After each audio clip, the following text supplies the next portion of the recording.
जय हिंद, राधे राधे। कैसे हैं आप सभी? यूपीएलटी ग्रेड सिविक्स में हम कॉन्स्टिट्यूशनल डेवलपमेंट ऑफ इंडिया पढ़ रहे हैं, जिसमें हमने देखा 1773 का रेगुलेटिंग एक्ट, 1781, 1784 का पीस इंडिया एक्ट, 1786 का अधिनियम, 1793 का चार्टर एक्ट, और आज के लेक्चर में हम देखेंगे 1813 और 1833 का चार्टर एक्ट। 1813 का चार्टर एक्ट। 1813 का चार्टर एक्ट क्यों आया? देखिए, 1793 में जो मोनोपाली 20 वर्ष के लिए बढ़ाई गई थी, व्यापार में अधिकार 20 वर्ष के लिए बढ़ाई गई थी, वो 1813 में पूरी हो रही थी। तो ब्रिटिश पार्लियामेंट में फिर एक एक्ट लाया गया जिसे 1813 का चार्टर एक्ट कहते हैं। इस समय 1813 में गवर्नर जनरल ऑफ बंगाल था लॉर्ड मिंटो।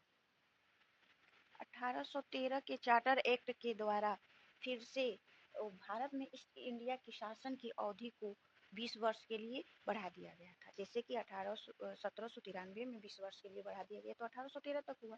फिर 1813 में 20 वर्ष के लिए ईस्ट इंडिया कंपनी की शासन की अवधि को बढ़ा दिया गया। 1813 के चार्टर एक्ट में सबसे महत्वपूर्ण कानून बना कि ये जो कंपनी की मोनोपोली थी, इसको खत्म कर दिया गया।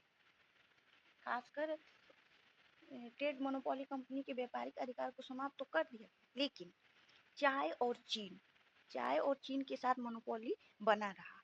बाकी ब्रिटेन की अन्य कंपनियां भी ईस्ट में आके व्यापार कर सकती थी, चाय और चीन के छोड़कर।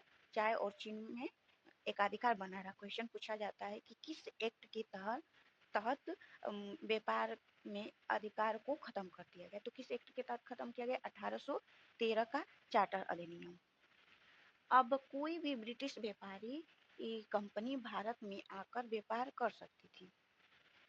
नेक्स्ट नया कानून था इस एक्ट में कि इस कानून ने भारत में कंपनी शासित क्षेत्रों पर ब्रिटेन के राजा की प्रभुत्व को प्रकट व स्थापित किया। अभी तक क्या था कि कंपनी का शासन था, लेकिन अब डायरेक्ट ब्रिटेन की जो क्वीन थी उनकी प्रभुत्व स्थापित हो गई। और सबसे इम्पोर्टेंट था कि इसी कानून के तहत ईसाई मशीनरियों को भारत आकर लोगों को प्रचार और अपने धर्म के प्रचार प्रसार के लिए एक कानूनी अधिकार दे दिया गया कि ईसाई मशीनरियां भारत में आए और अपने धर्म का प्रचार प्रसार करे। क्वेश्चन यहाँ से भी आता है कि किस एक्ट के तहत ईसाई मशीनरियों को भारत में आकर प्रचार प्रसार करने की स्वतंत्रता दी गई? तो किस एक्ट के तहत दी गई? 1813 के चार्टर एक्ट के द्वारा। और एग्जाम में सबसे ज्यादा पूछने वाला क्वेश्चन इस एक्ट से कि इसी एक्ट के द्वारा शिक्षा की प्रगति हेतु 1 लाख रुपए वार्षिक कोष बनाया गया। जैसे कि अभी हमारे देश में बजट पास होता है, तो ये होता है ना कि शिक्षा के क्षेत्र में इतना बजट पास हुआ, वैसे ही पहली बार भारत में शिक्षा के क्षेत्र प्रगति के लिए 1 लाख की वार्षिक कोष बनाया गया। तो ये इम्पोर्टेंट है, ये क्वेश्चन आता है कि किस एक्ट के तहत 1 लाख की धनराशि वार्षिक कोष बनाया गया? तो चार्टर एक्ट के तहत। या ऐसे भी क्वेश्चन आता है कि कितने लाख 1813 के चार्टर एक्ट में जो शिक्षा के लिए कोष बनाया गया था, वार्षिक कोष, वो कितने लाख बनाया गया था? 1 लाख, 2 लाख, 10 लाख, तो कितने लाख? 1 लाख के लिए ये बनाया गया था। और इसमें किया गया कि जो स्थानीय यानी प्रांतीय सरकारें थी, वो कर लगाने का अधिकार व न चुनने पर दंड का प्रावधान किया गया। इस प्रकार हम इस कानून ने भारत के ब्रिटिश इलाकों में बांसिदों के बीच पश्चिम शिक्षा के प्रचार प्रसार की व्यवस्था की गई। यहीं से पश्चिमी भारत में पश्चिमी शिक्षा के प्रचार प्रसार को ज्यादा जोर दिया गया। और इसी एक्ट के द्वारा जो ब्रिटिश व्यापारी और इंजीनियर्स थे, उनको भारत में बसने की अनुमति प्रदान की गई। तो इस प्रकार हमने 1813 का चार्टर एक्ट में देखा था कि कंपनी के व्यापार अधिकार को समाप्त कर दिया गया, यानी भारतीय व्यापार को सभी ब्रिटिश व्यापारियों के लिए खोल दिया गया। तब पर भी इस कानून ने चाय और चीन के साथ व्यापार में कंपनी की एकाधिकार को बनाए रखा। और हमने देखा कि इस कानून के तहत कंपनी शासित क्षेत्रों पर ब्रिटेन की राजा की प्रभुत्व को बढ़ाई गई और ईसाई मिशनरियों को भारत आकर लोगों को प्रबुद्ध करने की अनुमति प्रदान की। अब हमारे एक क्वेश्चन आता है एग्जाम में, क्वेश्चन पूछता है कथन और कारण के टाइप का क्वेश्चन होता है, और आप आपके भी क्वेश्चन दिमाग में क्वेश्चन आया होगा कि ये मोनोपोली को क्यों खत्म कर दिया गया।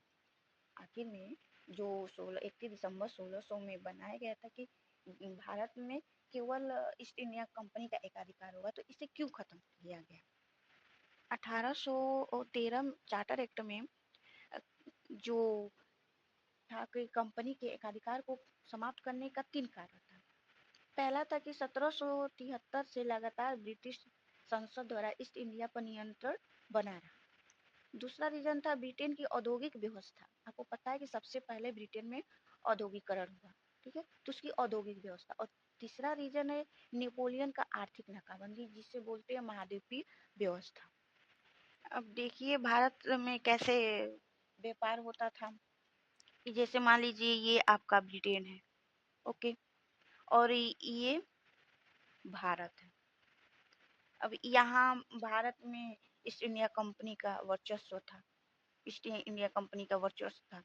यहाँ से ये कच्चा माल खरीदता था और ब्रिटेन जाता था। और ब्रिटेन में क्या होता था कि औद्योगिक विकास हो गया था, यहाँ से कच्चा माल जाता था, ब्रिटेन में औद्योगिक विकास हो गया था, तो कच्चा माल इंडिया से ले जाता था और फिर यहाँ से तैयार माल को वापस भारत में लाया जाता था, ठीक है, तैयार माल को वापस भारत में लाया जाता था। इस प्रकार ब्रिटेन और यहाँ से भारत से व्यापार होता था।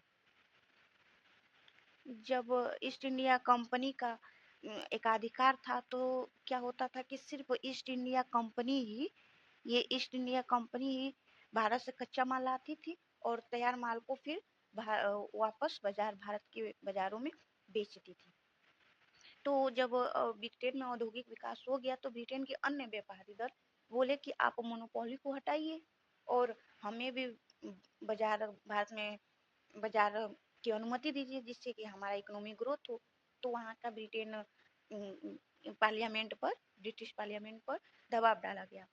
तो क्या हुआ कि वहाँ का पार्लियामेंट मेंबर्स मान गए और ये मोनोपोली को हटा दिया गया। लेकिन फिर भी चीनी और चीन के साथ मोनोपोली बना रहा, ठीक है। और नेक्स्ट रीजन है कि जो नेपोलियन की आर्थिक नाकाबंदी। अब हम कह सकते हैं कि ठीक है भारत में तो मोनोपोली था, अब वो जैसे कि फ्रांस में हो सकता है व्यापार, फ्रांस, जर्मनी और स्पेन, पुर्तगाल से तो व्यापार कर सकते थे। तो अभी इसका ये रीजन रहा कि वो वहाँ पे व्यापार नहीं रहा क्योंकि उस समय फ्रांस में नेपोलियन था। फ्रांस जैसे कि मान लीजिए कि ये आपका ब्रिटेन है, ठीक है, और ब्रिटेन है, यहाँ फ्रांस है, और आपको पता है कि ब्रिटेन और फ्रांस एक दूसरे के दुश्मन थे। ये फ्रांस है, ये आपका स्पेन है, ये पुर्तगाल है, ठीक, और ये जर्मनी है। तो यहाँ पे तो हो सकता था कि भारत में मोनोपोली है तो यहाँ के व्यापारी यहाँ बाजार कर सकते थे। लेकिन जब नेपोलियन था उस समय उसने आर्थिक नाकाबंदी कर दी थी, ये सारी एरिया में आर्थिक नाकाबंदी कर दी थी। और ब्रिटेन और फ्रांस की दुश्मनी थी, ब्रिटेन और फ्रांस की तो चलती नहीं थी।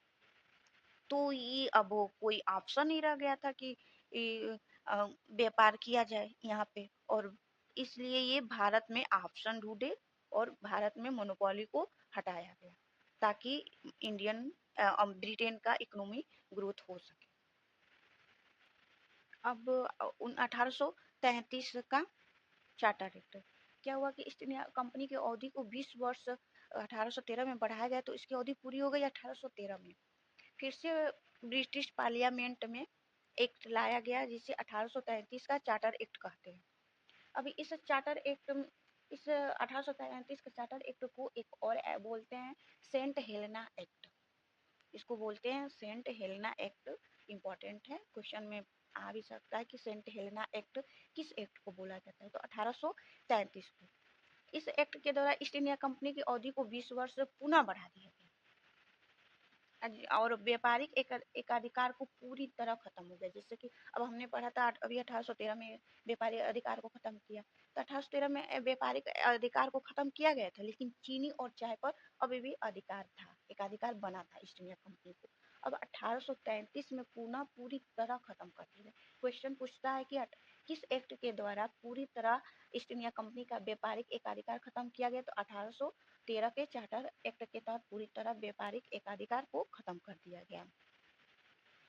ये खत्म कर दिया गया। ये चीन चीन है, ये चीन। फिर यहीं से क्या हुआ कि कंपनी अब शुद्ध रूप से एक प्रशासनिक निकाय बन गई, तब कि राजनैतिक शक्ति बनने का निर्देश हुआ। और इसी एक्ट के तहत गवर्नर जनरल ऑफ बंगाल को गवर्नर जनरल ऑफ इंडिया बना दिया गया। जिससे अभी आप से क्वेश्चन पूछ रही हूँ कि किस एक्ट के तहत गवर्नर जनरल को गवर्नर जनरल ऑफ बंगाल किया गया।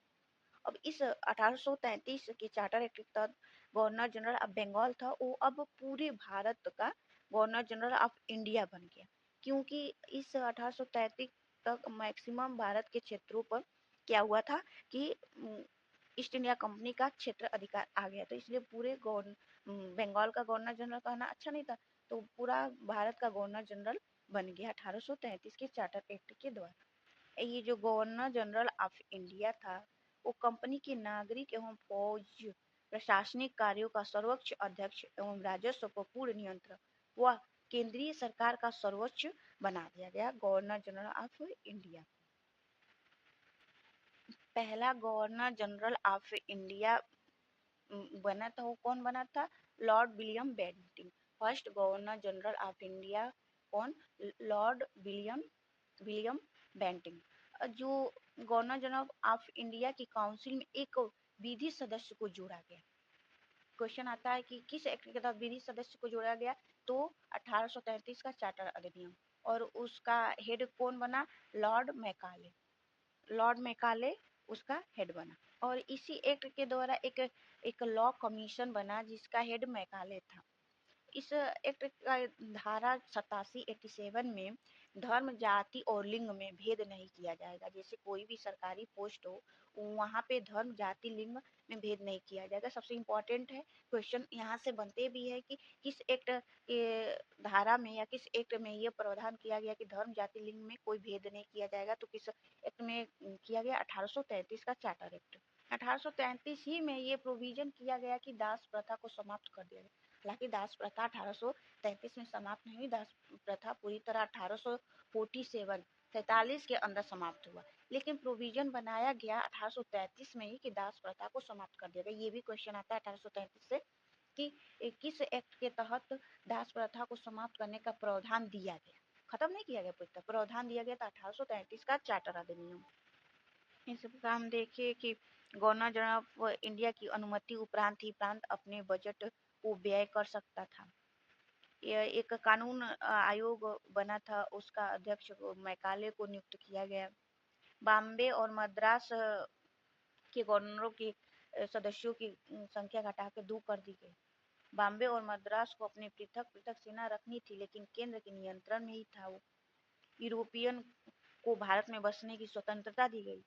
भारतीय नागरिकों को कंपनी की नौकरी प्राप्त करने का अधिकार समानता के आधार पर प्रदत्त धारा 87 के तहत धर्म, जन्म स्थान, वर्ण, जाति के भेद तथा निवास के भेदों पर किसी भी भारतीय को नौकरी के लिए अयोग्य नहीं ठहराया जाए। इस प्रकार हम 1833 का चार्टर एक्ट देखिए। और एक हमने देखा था 1833 के चार्टर एक्ट को सेंट हेलेना एक्ट भी कहते हैं। अब हम जानते हैं कि इसको सेंट हेलेना एक्ट क्यों कहते हैं। ये जैसे कि ये मान लीजिए कि ये आपका अमेरिका है, ठीक है, एक अज्यूम कर लीजिए अमेरिका है, ये अमेरिका है, यहाँ पे सेंट हेलेना द्वीप है, ओके। यहाँ पे आपका ये भारत है और ये आपका ब्रिटेन है। यहाँ पे ये ब्रिटेन। क्या होता था जब ब्रिटेन से भारत में, ये सेंट हेलेना द्वीप है, सेंट हेलेना द्वीप जब ब्रिटेन से भारत में जाया जाता था तो ये सेंट हेलेना द्वीप पर क्या किया जाता था? आराम किया जाता था। आपको पता है कि ये अटलांटिक महासागर है, तो सेंट हेलेना द्वीप द्वीप पर आराम करके ब्रिटिश फिर जाते थे यहाँ पे भारत में, हाँ, केप हाफ ये अफ्रीका के होते हुए यहाँ पे जाते थे। तो क्या हुआ कि जो सेंट हेलेना द्वीप है, 18 ये ईस्ट इंडिया कंपनी जो थी, ईस्ट इंडिया कंपनी के हाथ में थी ये द्वीप, सेंट हेलेना द्वीप। ये द्वीप 1833 में ही ये ब्रिटेन की क्राउन के हाथ में गया था, ब्रिटेन के राजा के हाथ में गया था 1833 में। इसीलिए इस एक्ट को 1833 का चार्टर एक्ट भी कहते हैं और 1800 1833 में गया था ये ब्रिटेन के राज के हाथ में। तो सेंट हेलेना द्वीप भी कहते हैं, इसलिए इसको सेंट हेलेना द्वीप भी कहा जाता है। इस प्रकार हमने 1813 का चार्टर एक्ट देखा और 1833 का चार्टर एक्ट देखा, जिसको सेंट हेलेना द्वीप भी कहते हैं। अगले लेक्चर में